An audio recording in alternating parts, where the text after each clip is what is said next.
Assalamualaikum warahmatullahi wabarakatuh. Di sini saya akan mempresentasikan materi tentang review yang sudah saya buat yang berjudul Virtual Private Network atau VPN sebagai alternatif komunikasi data pada jaringan skala luas atau WAN. Nama saya Anissa Dewi Amalia dari semester 4 pagi. Jadi, perkembangan bisnis yang cepat dan luas saat ini membuat suatu perusahaan harus dapat melakukan pengolahan bisnisnya secara cepat. Akan tetapi, semua pemrosesan informasi tersebut sangat dipengaruhi oleh dukungan infrastruktur komunikasi yang dimiliki oleh suatu perusahaan, dan WAN atau jaringan skala luas ini bisa menjadi solusi untuk menghubungkan semua cabang ke kantor pusatnya dan meningkatkan infrastruktur komunikasi data pada perusahaan tersebut. Jadi di Indonesia ini sudah banyak provider telco, perusahaan telco besar yang sudah menawarkan solusi untuk jaringan skala luas atau WAN ini. Sebut saja seperti telco dengan seperti perusahaan telco dengan Dina aksesnya, atau Indosat dengan Metro E-nya, dan juga XL dengan Business Solution-nya, dan juga perusahaan-perusahaan lainnya. Nah, jadi perusahaan-perusahaan ini memiliki banyak solusi dari teknologi WAN yang sudah ditawarkan oleh beberapa penyedia jasa telekomunikasi itu. Di antaranya yang pertama, solusi itu ada Laser Channel. Laser Channel ini yaitu solusi untuk mengkoneksikan jaringan kita dengan menyewa pada operator telco untuk bandwidth tertentu. Nah, semakin besar bandwidth yang ada dan juga semakin jauh jarak node-nya, akan semakin mahal biaya yang harus dikeluarkan. Lalu yang kedua, ini merupakan gambaran dari Laser Channel, yaitu solusi Laser Channel yang ditawarkan oleh perusahaan telekomunikasi tersebut. Selanjutnya yang kedua ada VCAT atau Very Small Aperture Terminal.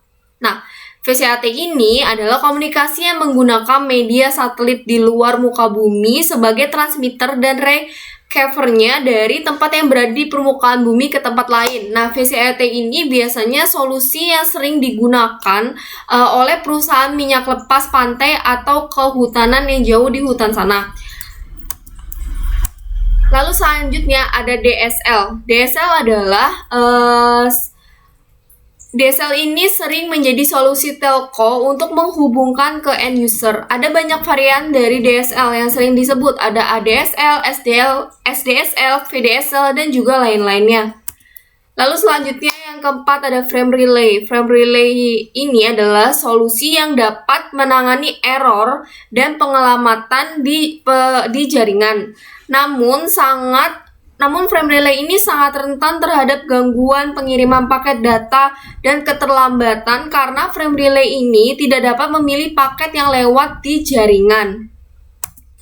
Ini merupakan gambaran dari penggunaan solusi frame relay. Lalu yang terakhir ada ISDN. ISDN ini atau disebut Integrated System Digital Network dirancang untuk membawa data, suara, dan juga video. Nah, ISDN ini adalah solusi yang ngetrend di era tahun 90-an. Nah, inilah gambaran dari solusi ISDN tersebut. Nah, selanjutnya, penggunaan VPN sebagai jaringan skala luas ini, yang pertama, VPN ini merupakan suatu koneksi antar dua jaringan yang dibuat untuk mengkoneksikan kantor pusat, kantor cabang, telekomunikasi, suppliers, dan rekan bisnis lainnya ke dalam suatu jaringan VPN dengan menggunakan jaringan publik seperti internet. Jadi saat ini peningkatan penggunaan VPN karena didasari dengan murahnya infrastruktur yang dibutuhkan serta mudahnya dalam melakukan instalasi. Maka koneksi ini lebih efektif dan efisien dibandingkan dengan metode jarak jauh WAN yang sudah kita bicarakan sebelumnya, karena perusahaan dapat menghemat 20-40% dari biaya WAN itu tersendiri. Jadi ada 3 macam tipe interkoneksi VPN. Yang pertama itu ada akses VPN. Akses VPN itu diartikan sebagai akses yang membuat koneksi jarak jauh untuk mengakses jaringan internet atau eksternet dari pelanggan. Lalu yang kedua ada Internet VPN. Internet VPN ini merupakan akses yang menghubungkan kantor pusat atau cabang ke dalam jaringan internal. Lalu yang ketiga ada Externet VPN. Externet VPN ini adalah koneksi yang menghubungkan jaringan internal ke jaringan di luar sebuah perusahaan. Nah, selanjutnya ada beberapa keunggulan ya dengan kita menggunakan VPN dibandingkan dengan kita menggunakan jaringan skala luas, yaitu WAN. Yang pertama, VPN itu lebih ekonomis. Yang kedua, VPN itu lebih fleksibel arsitekturnya. Jadi dia bisa menggunakan infrastruktur yang tersedia saja. Lalu yang ketiga, integrasi konektivitas multimedia yang tinggi dari VPN. Jadi kesimpulan yang bisa kita dapatkan dari review yang sudah kita buat adalah solusi alternatif jaringan skala luas saat ini bisa lebih dengan menggunakan VPN yang ternyata lebih efisien dibandingkan dengan menggunakan jaringan skala luas WAN.